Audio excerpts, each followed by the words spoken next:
मेरा नाम डॉक्टर नेहा शर्मा है। हाल ही में पश्चिम बंगाल में आरजी आर मेडिकल कॉलेज के अंदर एक ऑन ड्यूटी पीजी रेजिडेंट के साथ बहुत ही ब्रूटल रेप और उसके बाद मर्डर कर दिया गया। और उसके बाद उस इंसिडेंट को छिपाने के लिए उनके पेरेंट्स को सुसाइड का नाम दे करके उन्हें 3 घंटे पहले वेट कराया। उसके बाद जब पोस्टमार्टम हुआ, जब ये मामला आगे आया, तब जा करके उनका पोस्टमार्टम हुआ और फिर उसके बाद उनके फेस पर मल्टीपल स्क्रैचेस, आंखों से, वेजाइना से, हर जगह से ब्लीडिंग हो रही थी। इवन उनके जो लेग्स थे वो 90 डिग्री के एंगल पर थे, विच कांट हैपन जब तक कि पेल्विक गर्डल का फ्रैक्चर नहीं कर दिया जाए। तो उस पूरे इंसिडेंट के अंदर डेफिनेटली एक इंसान से ज़्यादा थे। उनके बॉडी से 150 ml हमें सीमन भी मिला है ऑटोप्सी रिपोर्ट के अकॉर्डिंग। और ये एक इंसान का काम नहीं हो सकता। It was a gang rape and then brutally murdered and she was tortured. उसके बाद गवर्नमेंट इस चीज़ को छिपाने की कोशिश कर रही है और हम चाहते हैं कि उन्हें जस्टिस मिले। और जब तक उस चीज़ का मतलब पूरा वो नहीं हो जाता, न्याय नहीं मिल जाता, तब तक ये जो हड़ताल है चलती रहेगी। और इसीलिए पूरे देश के जितने भी डॉक्टर्स हैं वो उनके समर्थन में हैं। We want justice and we want वहाँ की पुलिस प्रशासन जो अभी वहाँ के जो सस्पेक्ट हैं संजय रॉय जिन्हें अरेस्ट किया गया है, वो वहाँ के बिल्डिंग से फ्राइडे को निकलते हुए पाए गए थे। और वहाँ पर एक ब्लूटूथ डिवाइस मिला था जिससे उनका मोबाइल फ़ोन जब उन्हें पकड़ा गया, क्योंकि वो थोड़ा संदिग्ध मिल रहे थे, घूम रहे थे, तो उन्हें जब अरेस्ट किया गया तो उससे वो मतलब कनेक्ट हो गया ब्लूटूथ डिवाइस।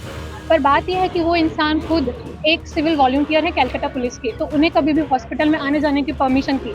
और सबसे बड़ी बात, वो इस तरह की घटिया हरकत करने के बाद में पुलिस प्रशासन का जो शेल्टर होता है वहीं पे जाकर के वो इंसान वहाँ जाकर के सो गया। बिकॉज लॉ की तो हमारे देश में कोई वैल्यू ही नहीं बची है। क्रिमिनल्स इतने बड़े बड़े क्राइम करने के बाद ये जानते हैं कि न्याय तो मिलेगा नहीं, और उसके बाद अगर मिलेगा तो इस चीज़ में कई साल लग जाएंगे। तो वो इंसान इस तरह की घटिया हरकत करने के बाद सो गया। और इसलिए फ़िलहाल ये जो हाई कोर्ट है, वहाँ के हाई कोर्ट ने, कैलकाटा हाई कोर्ट ने इस पूरे मामले को सीबीआई को सौंप दिया है।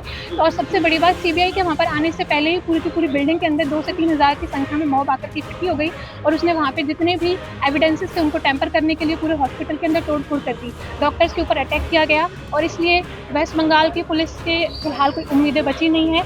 इसलिए हम लोग यहाँ पर पूरे देश के लोग प्रोटेस्ट कर रहे हैं, जिससे कि इस पूरे मामला की जल्द से जल्द जाँच हो और जो भी क्रिमिनल्स हैं उनको अरेस्ट किया जाए, उनको पनिशमेंट मिले, इवन उनको तो फांसी दे देनी चाहिए। आवाज़ और बुलंद हो, उसके लिए आगे का क्या करते हैं? जब तक हम लोगों को न्याय नहीं मिलेगा, जब तक उस पूरी प्रशासन मतलब इस पूरी मामले की जांच नहीं हो जाती और जब तक कि आरोपियों को सजा नहीं मिल जाती, तब तक अनिश्चितकालीन तौर पे हड़ताल चलती रहेगी। पहले हम लोगों ने नॉन इमरजेंसी सर्विसेज को बंद किया था, बट अभी इमरजेंसी सर्विसेज को भी बंद कर दिया जाएगा। और हम चाहते हैं कि गवर्नमेंट इस चीज़ को जल्द से जल्द देखे। और सबसे बड़ी बात यह हो रहा है कि लोगों को लग रहा है सिर्फ और सिर्फ मेडिकल्स की प्रॉब्लम है। They are not looking it कि ये एक वुमन के साथ गलत हुआ है। इस कंट्री की बहुत ज़्यादा पॉपुलेशन है जो कि वुमन है, बावजूद उसके भी इस चीज़ के ऊपर कोई ध्यान नहीं दे रहे। लोगों को लग रहा है मेडिकल्स की प्रॉब्लम है, उन्होंने हमें अलग कर दिया। They are not looking it कि वुमन सेफ्टी तो इस देश में बची नहीं है। India is the second country in the world जहाँ पे 75% doctors face physical violence. China के बाद हम सेकंड नंबर पे चल रहे हैं, उसके बावजूद भी कोई इस चीज़ का ध्यान नहीं दे रहा है। और अगर ऐसे ही चलता रहा तो ये प्रोटेस्ट चलती रहेगी। तो